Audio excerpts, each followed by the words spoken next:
This is WWE superstar Drew McIntyre, and you're listening to the WWE Podcast. The champ is the one that everybody wants, me. Becky Lynch is going to WrestleMania. Claymore! Austin 316 says I just whipped your ass. This is my iron. You're going to acknowledge me.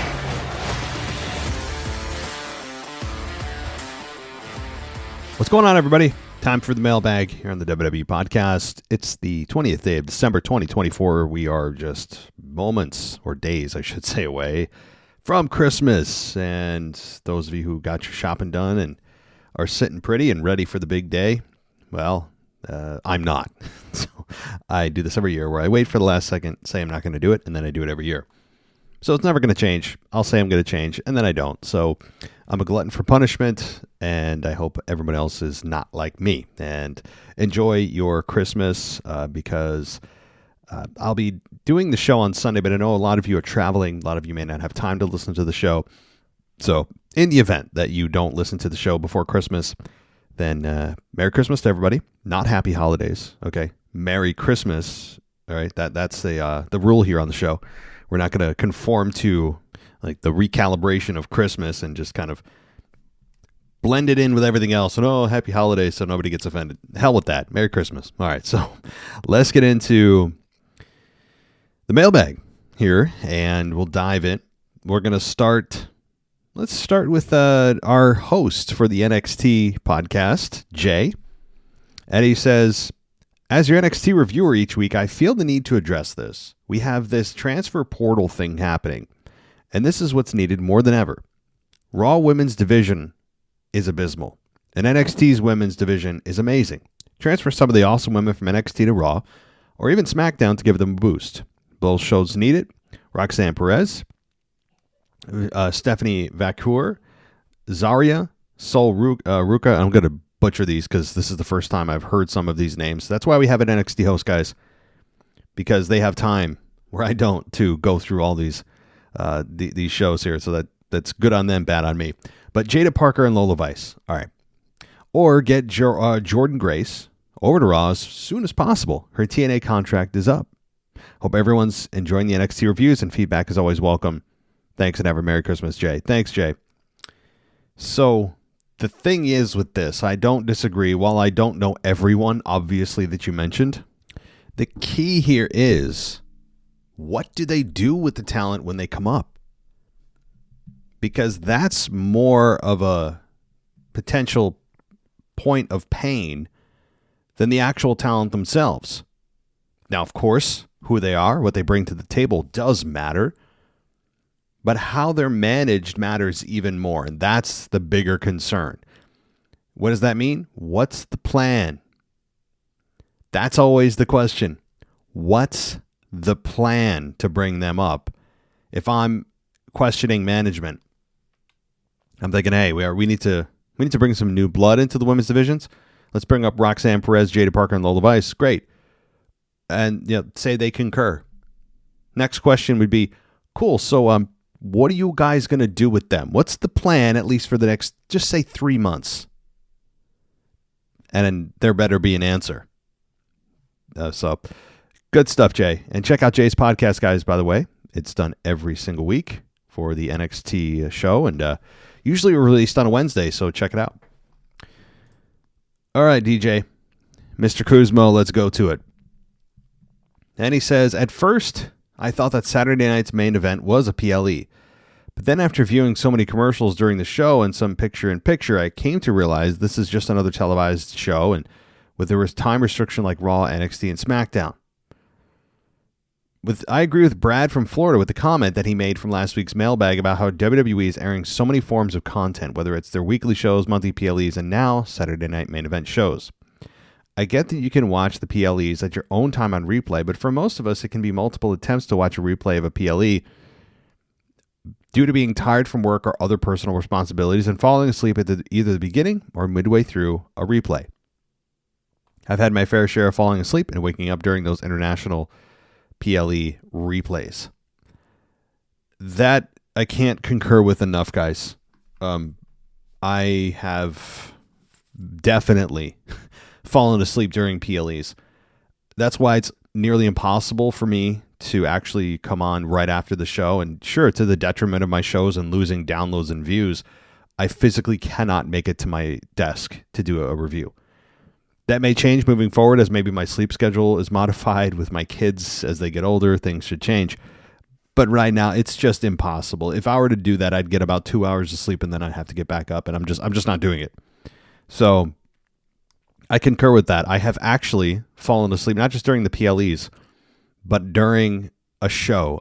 And I've tried it many months ago. I was doing a review show for one of the PLEs. I don't remember which one. And I fell asleep on the microphone. And I'm like, yeah, this is enough. Like I've tried to bring co-hosts on, and in my office, their time zone is different than mine. And while I'm very appreciative of doing a collab with somebody, the time difference on top of already being tired forced me to wait another hour and a half before they could do the show. And then I actually fell asleep on my floor, in my desk, in my office. And I'm like, this is just insane. Yeah, like I can't do this. I've fallen asleep mid-conversation with people before, and I had to be woken up. Now, this is obviously much more the exception than the rule. It's also a reason why I don't do a ton of co-hosts anymore with me. I would like to bring that back, but right now, it's just the time. Time is getting crunched, and trying to do this show. I have my other podcast, and anyway, that wasn't your question at all. I'm bringing this to myself, which is really selfish.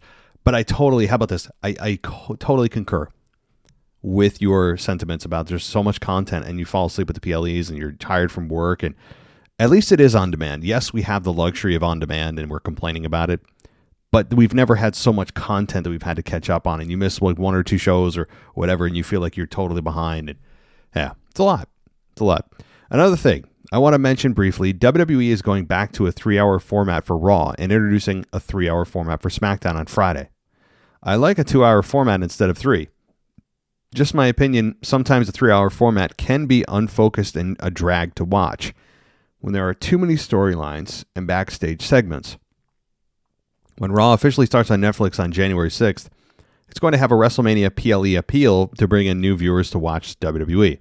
But after that premiere episode on Netflix, how does WWE follow that up consistently with a 3-hour format each week? Because not every episode is going to be a home run. Well, that's the challenge. It's the challenge of any 3-hour show. That's a monster to create. I do not envy anyone having to come up with 3 hours of content. It's extremely difficult and engaging content. Not all of it is going to be good. It's impossible for everything to be good. The reality that we live in on this earth, 3 hours of perfect content doesn't exist, because everything is so subjective anyway. Because what's good to me may be not good to you, and it's just part of the human experience. But I despise 3 hours. Despise it. I am sure there is a financial reason for it. I'm sure that they are willing to take the strain on their creative team to come up with 3 hours of engaging content every week. And yeah, sure, that first show is probably going to be running smooth. I expect that first show to be extremely memorable. We already have a confirmed women's championship match between Liv Morgan and Rhea Ripley, which hopefully is their final one for a long time. And a job well done by both women. I've enjoyed the program, but it's time for it to come to an end, and that's all. Obviously, you're going to have The Rock. You're going to have, well, I shouldn't say obviously The Rock. Most likely The Rock. Confirmed 100% John Cena is going to be there. But if also SmackDown's going to 3 hours, I mean, how much is too much? I understand WWE is chasing the dollar. We all are. And the question is, to what extent are we all chasing the dollar? In other words, what are we willing to sacrifice to chase that dollar? And there does at some point reach a diminishing returns threshold. And I think WWE at some point is going to hit that. The fans, I mean, even if you're the biggest fan of WWE, there is just too much content. You get burned out, and I don't like that.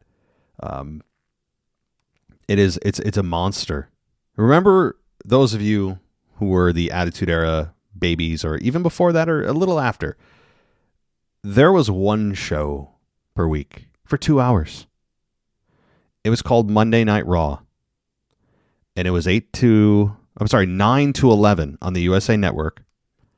And it was an awesome show most of the time. And especially, during the Attitude Era, we all know with the stars and everything else that went on then.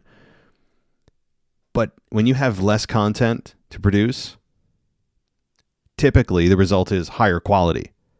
Because you're not trying to put filler in. You're not putting things in that you otherwise would cut to fill the 3 hours. You're giving the best of the best. And that resonated with fans. Not everything was perfect in the Attitude Era. There were a lot of crappy things. A lot of bad gimmicks. But generally, I think a 2-hour format is better.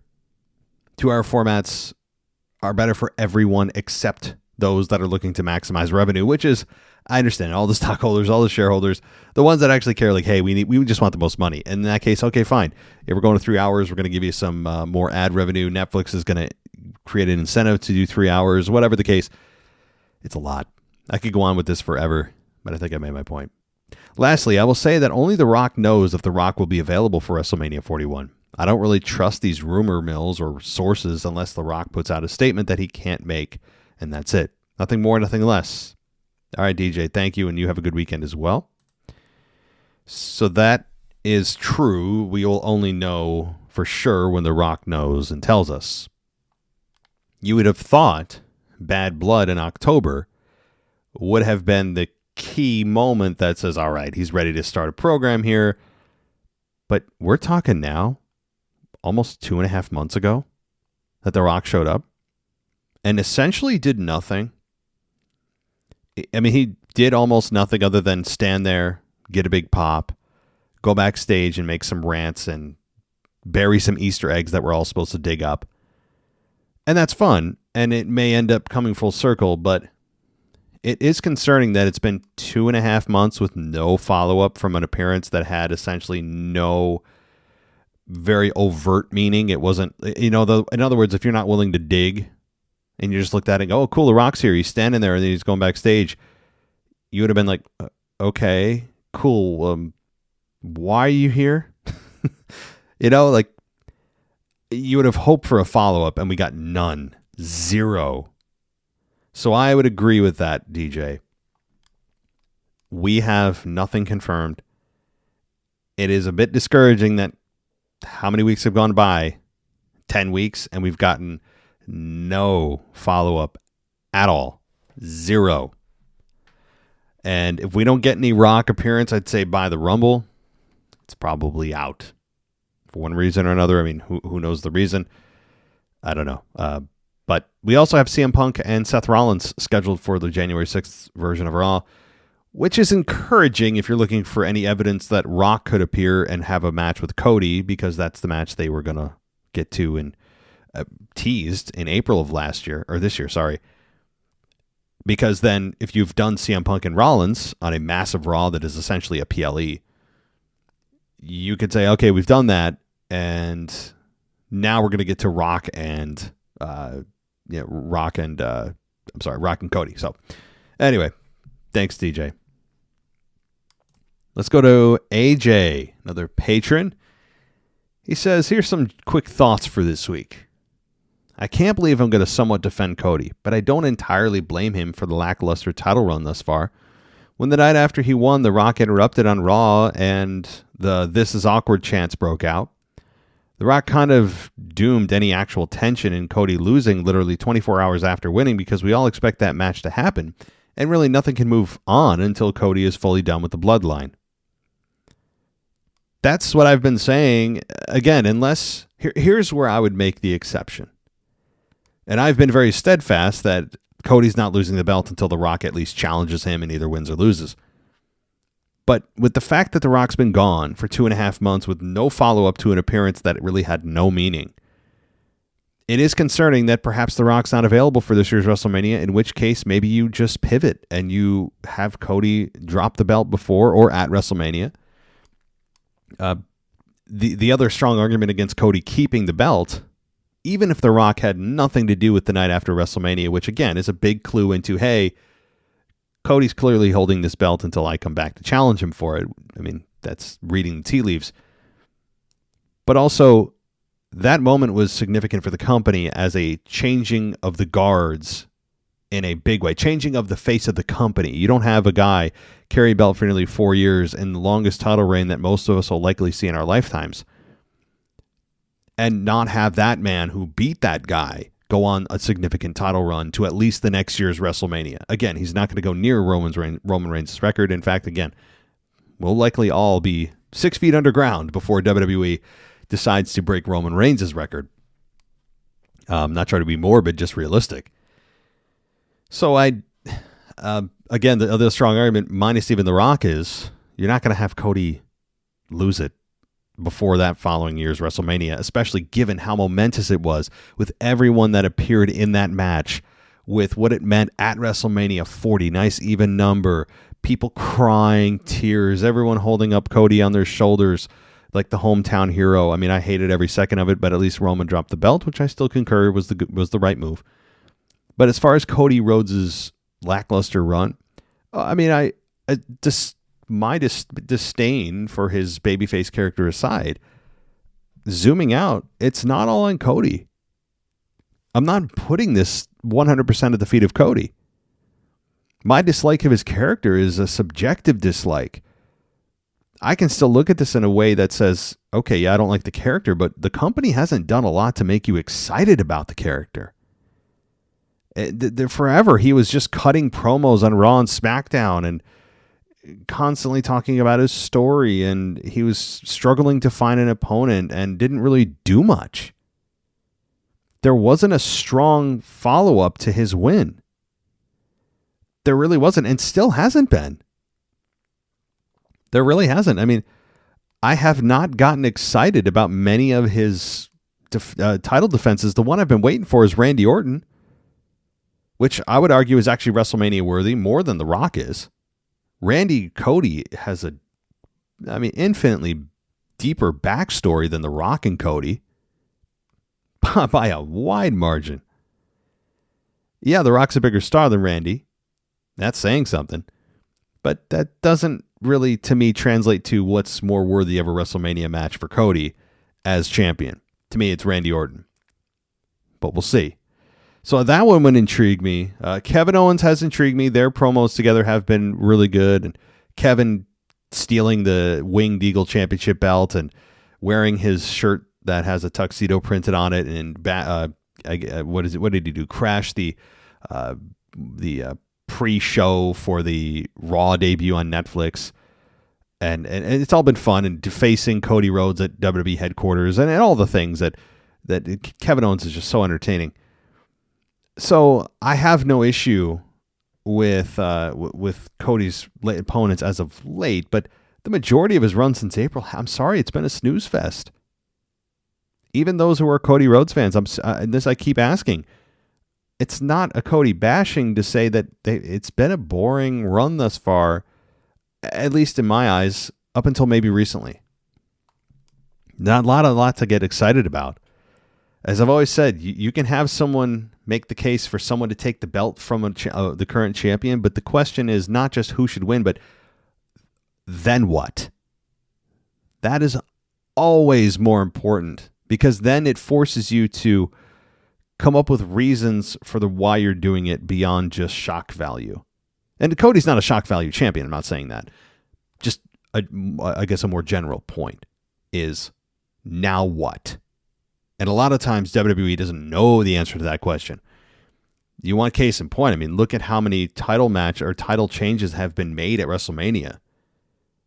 And then there's just no follow-up. They're not even on TV. I mean, that's happened with the tag titles. It happened with Bayley winning the women's championship this past year. She went into just nothingness. Bayley now recently talking about retirement at the age of 35. I'm Bayley's a whole other topic I could get into, but all right. Staying on the topic of football. This is going to be bad. You mentioned you didn't know Barry Sanders. I'm not sure how that's possible. I wasn't even alive when he was playing. If you enjoy football at all, check out his highlights of the Lions. Yeah, I mean, again, name is familiar, but if you put him in, if he walked in my house, I'd say, even in his prime, when he was the most recognizable, right? Obviously, he's aged, I would imagine. I don't even know how old he is. I don't even know if he's dead. I don't even know what position he played, but the name does ring a bell. But if you put him next to me here at my desk, and in his prime, even in a football uniform, I mean, I'd be smart enough to see, okay, you play football. But if they were to say, you gun to my head, you got to name who this guy is, or you're done. I'd be done within seconds. I couldn't tell you what he looks like, what position he played, who he played for, other than, that's a familiar name. Does he play professional sports? That's what I would have said to you. That's it. That's all I know, but maybe I will educate myself.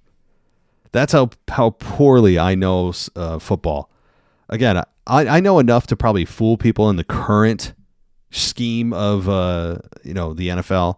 I know general stats, but if you go into the nitty gritty with me and get beyond the surface, I'm just going to sit there and just nod my head. And if you ask me, oh, really? So what happens with the Lions this year? What was their play call? And I'd be like, you know what? F it. I don't know. I have no idea what you're talking about. You got me. I don't have a clue. All right. People do that to me all the time, and I know just enough to make them think that I know more than I do, so they just assume I do. But if you just scratch a second, or just a half inch below the surface, I'd be exposed like the fraud that I am for a lot of topics. But it's an acquired skill, because most people don't have the guts to call you out. Most people don't do that, so they want to, I guess, give you the benefit of the doubt. All righty, so. Let's go to Darren, another patron of the show. He says, hey, WWE Podcast family. One thing I really liked about Saturday night's main event was that there wasn't any kickouts of finishes besides the one where the new ref had to run out, which doesn't really count for me because so much time had already passed. Not sure if it was because of time or that Triple H realized that's how wrestling used to be and wanted this show to be full of throwback even with that detail. Either way, it was a nice change. I also liked how Jesse Ventura was trying to sell everyone Cody was the bad guy. Thanks, Darren. I didn't even notice that. I'm so used to kickouts and finishes, and I would agree that one spot where the ref had to come back in, that's okay. See, that's the difference, though, when a finish of a kickout happens, or at least when it used to. There'd be a significant amount of time that would pass between maybe a ref bump or the referee's outside with the manager, trying to get them in order or question them, well, what's going on, or you're out of here. A finish is hitting the ring, and maybe there's about 5 to 10 seconds that pass before the referee realizes, hey, I got to go back and make it count. There's that plausible deniability that you could say, oh, well, they had just enough time to recover. The issue I have is when you have a finish get hit and the referee counts 1, 2, and it's right in front of them, and they're just blatantly kicking out with no delay. And even the pacing of today's counts, if you look at it, it's less than 3 seconds. My favorite pacing for a 3 count was Earl Hebner. Yes, he's the most famous referee, I think, in history for pro wrestling. One of, among others, Tim White. So I think, to me, the pacing needs to also be modified. And only by about a half second. Because today's pacing is way too quick. And you actually know when the finish is happening because the referee will count the 3 faster than they normally would by just a tick. And there's no delay before them getting down to make sure the shoulders are on the mat and then their hand counting. They just hit their hand as they're going down. Again, very, very small details. But how quickly referees generally count today is, I think it's something most people don't talk about or even notice. But if a 3 count is actually supposed to represent 3 seconds, which it is, I'm challenging anyone to time it today. Somebody get a timer out. I'll even do it. Just take a sampling at random. The second the referee hits the mat for the first one, hit your timer. And I can guarantee you it's less than 3 seconds. Right? Well, we'll find out if I'm right. But I'm challenging you guys to do that, and I'll try to do the same. It's too fast. It's too fast. And those microseconds make a big difference in the drama of a match because those 3 seconds are magnified. Right? So it makes even bigger of a difference. And I don't even know if anyone's even noticing this. Thanks, Darren. All right, so I know we have another email, but it's from a non-patron, so we're going to get to that in a moment. Actually, right now, we'll go to the person right now because I think that might be it for the patron emails. No, sorry, Dino. Almost forgot you, Dino. Let's get to Dino right now, and then I think we have Shahar. So we'll talk to Shahar and Dino, and then get to our non-patron. And then we'll get to some voicemails. So, first from Dino, our reaction to Saturday Night Main Event was that it basically was just a glorified Monday Night Raw. Free to watch. It was 2 hours. And there were commercials with absolutely zero title changes and nothing noteworthy have taken place. And that was it. Bottom line for me, a glorified Monday Night Raw. Second, you mentioned you have a YouTube channel. Do you mind us telling the name of your channel and how we can find it? And is it for patrons only? So, I've done some amateur stuff I've posted up in the last couple of days. The name, I bet you, is going to really bend your mind. It's going to be really hard for you to find because it's also called the WWE Podcast. So if you search me on there, it's top secret, so don't tell anyone. But that's the name. It should be pretty easy to find. I have about 98% of my uploads are this show, and I have Spreaker. And Spreaker stopped automatically uploading my audio podcast to YouTube. I guess, I don't know what happened, but I can't do that anymore. So I've started to get into a little bit of video on YouTube. So check that out. It's not for patrons only, but I'm dipping my toe into YouTube a little bit. Okay, I forgot to bring this up last week, but do you remember the main event of Raw a week ago on Monday when Rhea went one-on-one with Raquel? They were fighting through the crowd at the start of the match, and Raquel threw Rhea into a barricade, but it wasn't entirely solid, and a fan in a white CM Punk t-shirt was standing a bit too close and went flying backwards. Not only that, but the poor guy's popcorn, which sat on the floor, got tipped up and scattered everywhere. I don't know if you can recall it, but man, I found it hilarious because it was so unexpected. I must have rewinded and watched it 5 times. No, I didn't. Dino, you got it. Oh, that's good. It's good stuff. So I'm going to check that out. I missed it. And I'm guessing the guy wasn't hurt, which is always good because things like that do happen. Of course, his popcorn might be the only fatality here, but still funny. And I'm going to have to check it out too. Okay, on Raw this past Monday, did you see when Seth came through the crowd and down the stairs, the person behind him holding up a baby? I saw it and I was like, what the hell? Who takes an infant to a live event? Sure, cute baby, but I just thought it was weird. I just really genuinely don't get people who do that. Yet that's a bizarre thing. I didn't notice that either. See, you're much more detail oriented, Dino. That's why I appreciate you. I'm very high level, very broad. Sometimes my detail radar doesn't even turn on, so that's good. If someone, I'm not going to take you at face value. I don't believe that you're making that up or didn't see something that you think you saw. If someone actually brought a baby to the event, like, why? What do you? There's no reason to bring a child to that event. Number one, there's nothing for that infant to do there. It's kind of a dangerous environment also for the child. Not that anyone would obviously hurt the baby intentionally, but you have pyro going off. Infants have very sensitive ears, right? There's easily damaged. That person should be investigated. That's not an environment for an infant.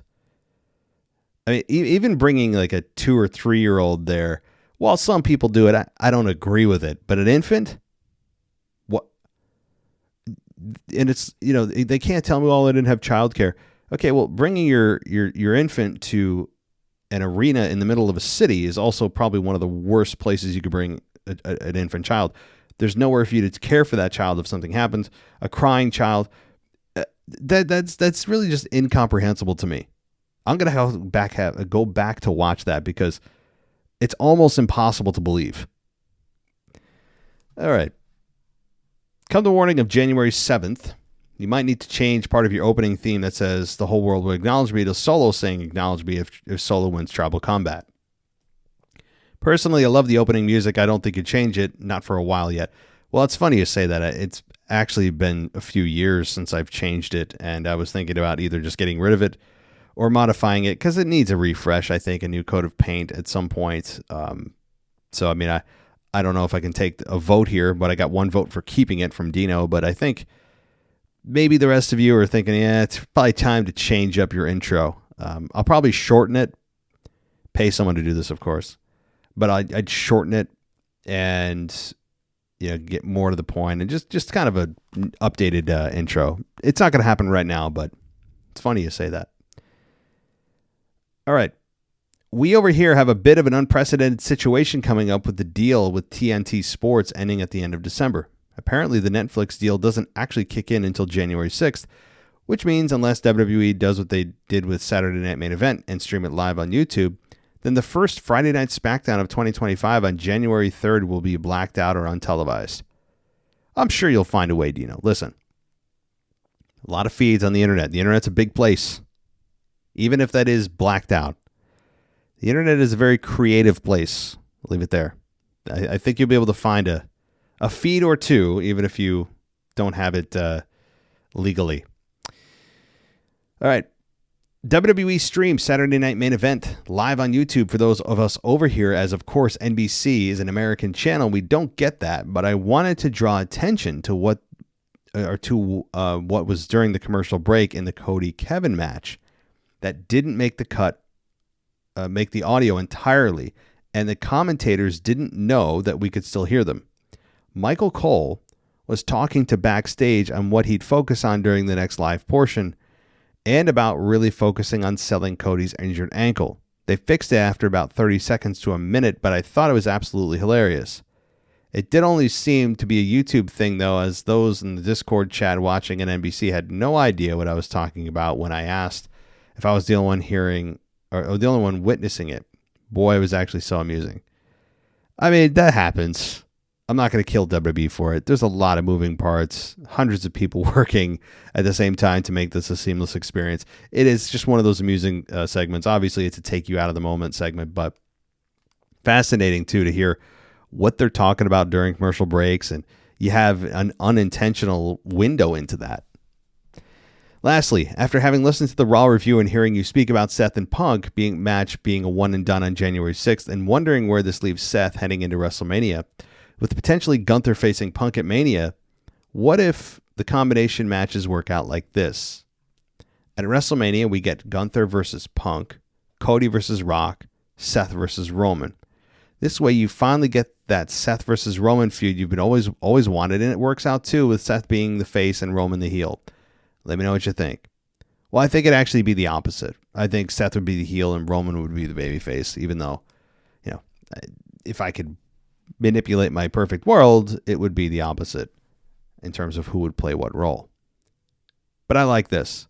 Now, I would take Rock out and I'd put Randy in there, but then it would make you wonder if The Rock is available, who the hell's he facing? Because he can't face Roman if Seth faces Roman.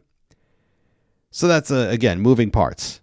That's why WWE has to know now, and I said this last year, and the year before that, and the year before that, and the year before that, and probably the year before that, that they need to know if The Rock is yay or nay. We're deep into WrestleMania planning now. Not officially the season, but WrestleMania planning. If I'm the company, I'm management, I'm creative, I'm Triple H, I'm looking at this and going, guys, we got to know, hey, Dwayne, are you in or are you out? Are you going to make another movie that you're going to say, oh, maybe next year, can't, schedule, yeah. What are you doing? Because we got to start really planting the seeds here. If Rock is going to face, or if you're going to face Cody, or if Cody's going to face Randy, and if Cody is facing Randy, then maybe you want to work with Roman. But then if you're working with Roman, then that leaves Seth out in the dark. And if Seth's out in the dark, he can't face Punk, because if Punk wants his world championship main event at WrestleMania, it's going to have to be against Gunther. So maybe you'd put Seth in with Gunther and Punk. So that's what I would do. If you're going to have Rock there, you could have Seth and Roman, or you could just put Seth in with Punk and Gunther and make Rock Roman and Cody versus Randy. But at least we're starting to focus in. A lot of times it's too wide of a net. This one, I think we're starting to hone in, but The Rock is the damn wild card here. All right. Thank you, Dino. Let's talk to Shahar. All right. I think this is the final Patreon email. And she says, "Hey, Matt, what's up, my friend? Here is quiet, thank God, since the ceasefire. Hope it will continue." Well, that's good. That's very good. And I'm not going to sit here and take any credit for it, but I believe the upcoming administration that's taking over on January 20th here, the Trump administration, probably has a little something to do with that. I'll leave it there. But I think that has something to do with it. Not everything. And I hope, just bottom line is, it does continue and things quiet down over there and continue to be. So that's awesome. I listened to Saturday night's main event review, and I wanted to point out two things. When you reviewed the Cody versus Kevin match, you didn't discuss how Cody so untypically cheated to win. He hit the crossroads on a chair and then threw it from the ring. That's a very good point. So the referee won't see it. I really hope this was a step one into the road to heel Cody. Good point. I didn't bring that up, and I really should have. I guess you could interpret that two ways, though. He did do something uncharacteristic to win. But Kevin's the one that introduced the chair, not him.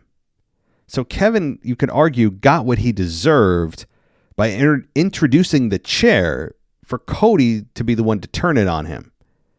So that's the argument for justifying not a heel turn for Cody. But of course, you could easily spin it and say, yeah, Cody doesn't usually want to use any advantage. He wants to beat somebody straight up, so there's no excuse.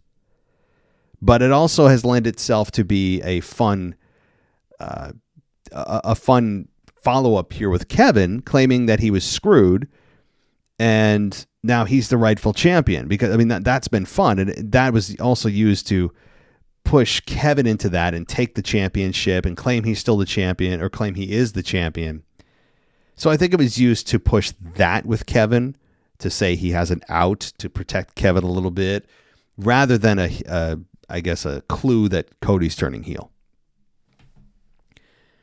So, two, at the end of the review, you said there's no more events until the Rumble, but that's not true. I guess you missed the event. Yeah, so the Saturday Night Main Event thing, yeah, I did. At the time, I did. I guess I'm looking at real PLEs. So I guess I'm not wrong if you're talking about true PLEs. That's, to me, not a real PLE. I don't even know if WWE qualifies it as a PLE. I guess it's a premium live event. So under that very broad umbrella, I guess you could. But in the eyes of fans, the next PLE is the Rumble. This is a stopgap. This is a wannabe PLE. It's a glorified Monday Night Raw. It's in between Raw and an actual PLE. That's what this is.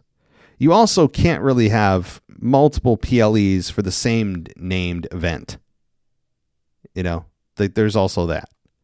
There's never been the same PLE named twice for the same year. And if they're going to continue with Saturday Night's Main Event, then again, you're going to have this multiple times. I don't know how many times a year they're going to do this now. I guess the whole concept of pay-per-view is not the same now as what a PLE means. Because pay-per-view used to mean you actually dish out cash to watch. Whereas Saturday Night Main Event, you actually didn't. I don't even know if you can still order. I think you can from cable companies. I think they still offer that. But most people don't. Again, you could watch it for free on YouTube. But the pay-per-view is not how you label it anymore. It's just a premium live event. So it is, I guess it's a PLE. Short version of this is, what we used to think of as a pay-per-view is not necessarily what a PLE is now. I know we've tried to equate it as, it's just moving, the acronym's changing. But what it means is now different. The name, what it stands for is a little different. Anyway, I'm getting into semantics. But thank you, Shahar, and hope all's well over there. All right. Let's get to Tom. And he says, first off, I want to wish you a Merry Christmas and a Happy New Year. As for a couple of predictions going forward, I think Drew McIntyre is going to cost Roman Reigns the Olafala at Tribal Combat. This does a couple things. First, with Roman moving to Raw, it sets up the Roman-Drew program likely to culminate at WrestleMania. Second, before you get there, we've done Roman and Drew at WrestleMania, and it was only a few years ago. I think it was... When did Roman and Drew... They've had a match at WrestleMania before, and I can't remember what year it is because I'm just too lazy to type it in Google right now. But somebody out there will do, oh, yeah, that was in 2019 or whatever it was. It definitely was not the year, of course, of COVID and WrestleMania 36. But it was, I think it might have been right before that. Was it WrestleMania 35? Might have been. Anyway, we've been there, done that. But, of course, not with these two versions of the characters, so it could still feel fresh. And of course... you have Drew, who's just a delight right now. He's awesome. Second, it keeps Solo and the new bloodline strong on SmackDown. If Solo loses, what becomes of him? I think the only angle they could do if Solo loses is him refusing to give Roman the Ulafala. If he loses and instead saying it was never his, he was only holding it for the real tribal chief, the High Chief, and that's when the Rock's music hits. While that would be a dream scenario because it would mean we're finally getting Rock Roman, I think creative wants the Rock versus Cody, leaving Roman against Drew or maybe even Seth. I think they need to go back to that story. That was never finished. Totally concur with Seth. Roman and Seth, it's impossible they haven't had a real program yet, but they haven't. They've done drips and drabs and start and stop, but there's never been a multi-month strong follow-up program since they left each other in the Shield. Obviously Seth and Roman fought after that, but it was all about Roman going solo while we still had Seth and Dean Ambrose in the Shield. And then Seth was the anointed one, Roman and Dean Ambrose in the Shield, while Seth stabbed Roman in the back. And that's the catalyst for why Seth hates Roman. And it still goes back to that. And there is an amazing story to tell with that moment that they still have yet to follow up on in a proper program. How many years later now? It's a moment that we'll never forget. It was one of those can't miss moments, one that is replayed, a lot even to this day. So when Seth stabbed Roman in the back, there's some hatred there. And then they did have matches after that, but man, I'm telling you, there's still a lot of juice to squeeze out of that. A lot. So, anyway, thank you, Tom. Appreciate your email. Okay, let's get to some of those voicemails, guys, and see who wants to chat. This is DJ Kuzmo back at it again on your Mailbag show. Record you live on a Wednesday morning, and you know what time it is. It's time to Say his name and he appears. I believe in Joe Hendry. I believe in Joe Hendry. That's right, folks. Joe Hendry is his name. As I take it to my 23rd episode of the Joe Hendry Report, coming to get live from an undisclosed location. I must mention before we start the show that the TNA Best of 2024 awards, the voting is still available, and you could still place your vote for Joe Hendry in the 3 categories: Male Wrestler of the Year, Viral Moment of the Year, and Match of the Year. Those are the 3 categories that Joe Hendry's name in, and please vote for Joe Hendry in these 3 categories to place your vote so that Joe Hendry could get these 3 awards before we get to the end of 2024. Now let's take you back to what happened last week in the world of Joe Hendry. Before we get to TNA's final resolution, I must take you to last week Thursday, live from Atlanta, Georgia, as Joe Hendry was facing none other than Joe Alonzo as part of West Side Gun's 4th Rope Wrestling promotion in the Heels Have Eyes Atlanta, as Joe Hendry got the victory against Joe Alonzo in the Battle of the Joes. Now let's take it to this past Friday. That's right, Friday the 13th, as Joe Hendry was part of the Fatal 4-Way at TNA's Final Resolution, the final TNA pay-per-view for this year, as Joe Hendry, in 18 minutes and 24 seconds, got the victory with the standing ovation as he hit the standing ovation chokeslam on none other than Josh Alexander. And 1, 2, 3, Joe Hendry is now the new #1 contender to face Nick Nemeth for the TNA World Heavyweight Championship. And by the way, Nick Nemeth later on in the show did retain the championship against AJ Francis, aka Top Dollar, Top Flopper. But anyway, we're now getting that date. On January 19, 2025, live from Dallas, Texas, it will be Joe Hendry versus Nick Nemeth for the TNA World Heavyweight Championship. This has to be the time. This has to be the moment, as this will be happening at TNA's Genesis. TNA's first pay-per-view of 2025. This has to be the time for Joe Hendry to become the new TNA World Heavyweight Champion. We all saw the trials and tribulations for him to try to win the NXT Championship, and that did not work out. We saw throughout this year of 2024 when he was trying to win the TNA World Heavyweight Championship. Now, in 2025, a new year will begin and a new start for Joe Hendry to finally get that brass ring, to finally become a champion, a major champion, this time in TNA before he heads to WWE. And wouldn't it be a great moment just to see Joe Hendry coming on February 1st, the Royal Rumble, as Joe Hendry will be coming in as a TNA World Champion in the Royal Rumble. Would that be incredible? That would be so incredible. So like I said, this coming time on January 19, 2025, live from Dallas, Texas, TNA Genesis, it will be Joe Hendry versus Nick Nemeth for the TNA World Heavyweight Championship. And once again, please remember to vote for Joe Hendry in the 3 categories for TNA's Best of 2024 awards for Male Wrestler of the Year, Viral Moment, and of course, Match of the Year. And as always, folks, remember to say his name. Believe. Always remember the words that Joe Hendry says every single time. Anytime, any place, at any show. And most importantly, do this. Wave your hands from side to side and say, oh, I believe in Joe Hendry. Joe Hendry is so prestigious. Once again, this is your guy, DJ Kuzmo. Have a blessed week. Be kind to one another. Stay safe, my friends. Believe and peace. Well, we've got our marching orders.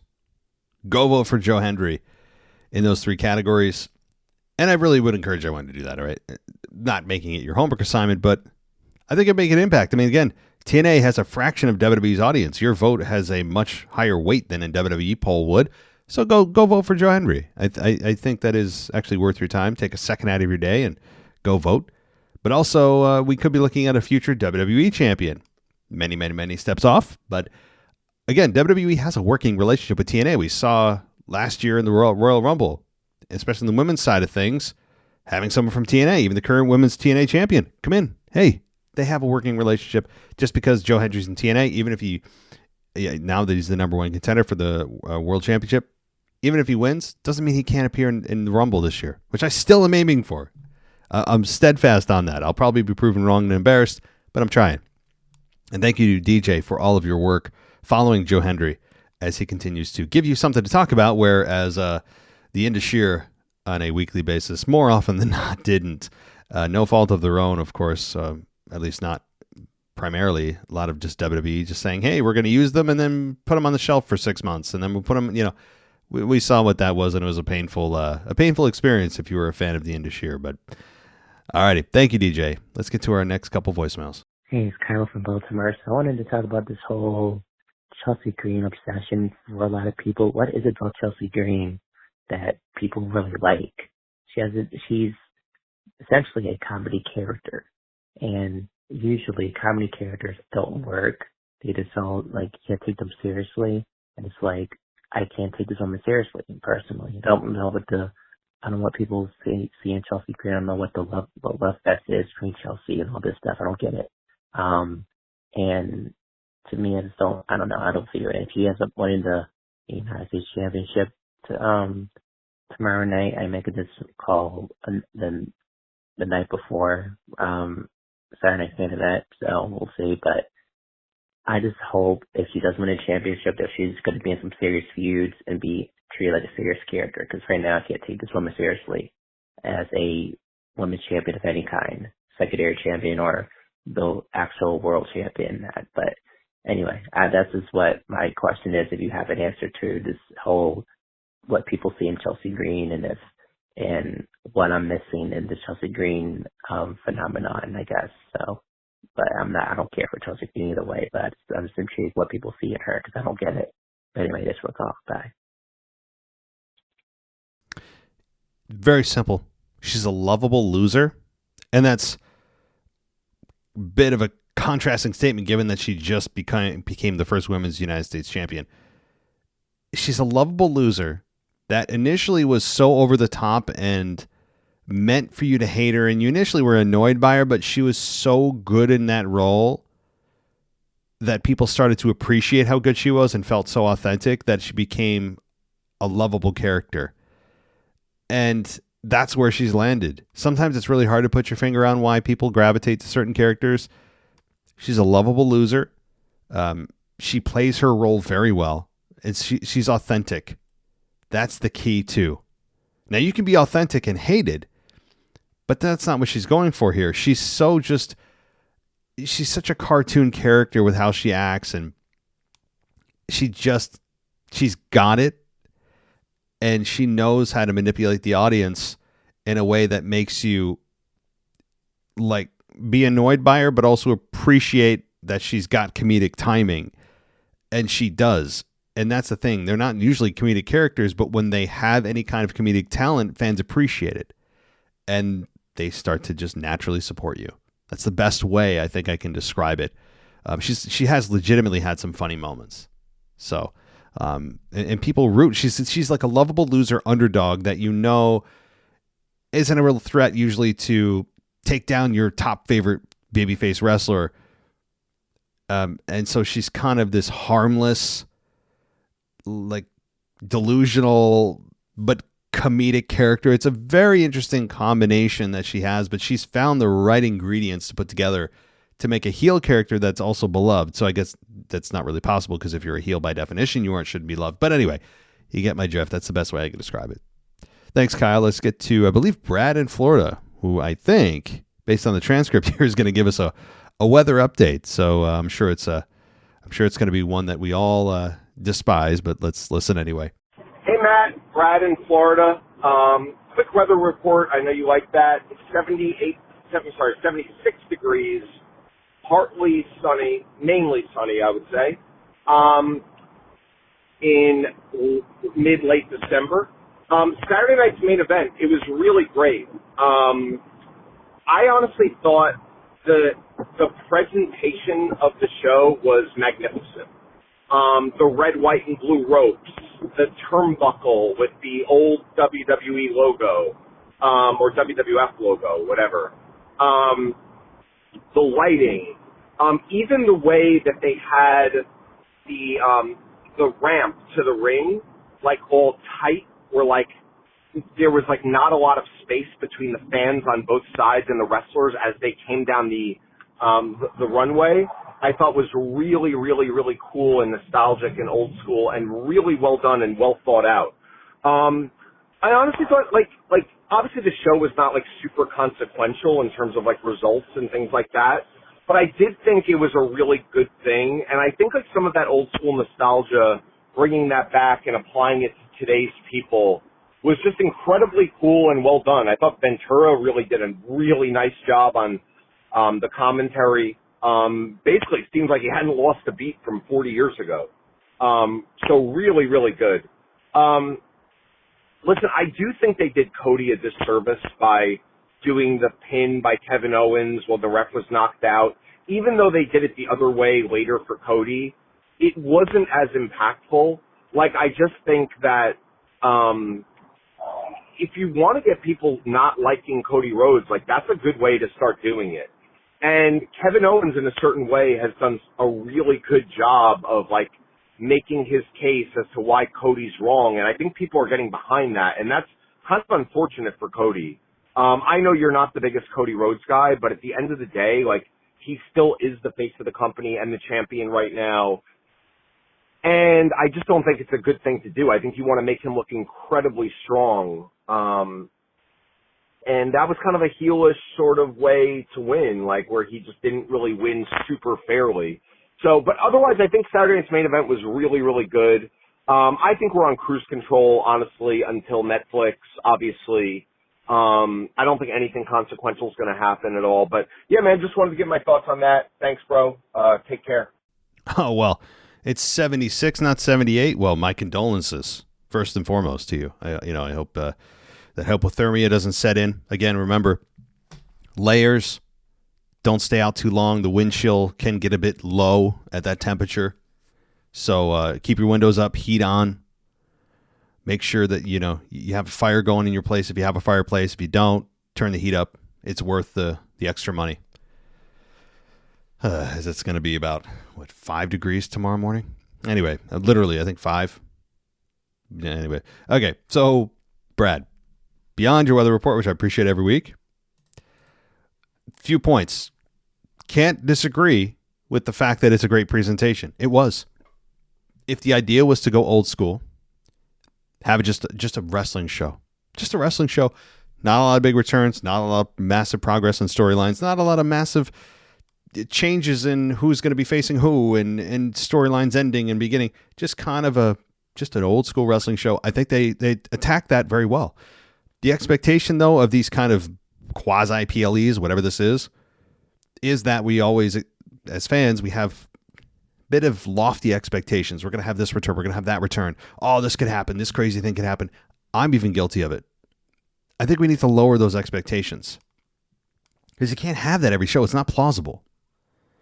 So sometimes we should just look at it and go, you know what? It's a wrestling show.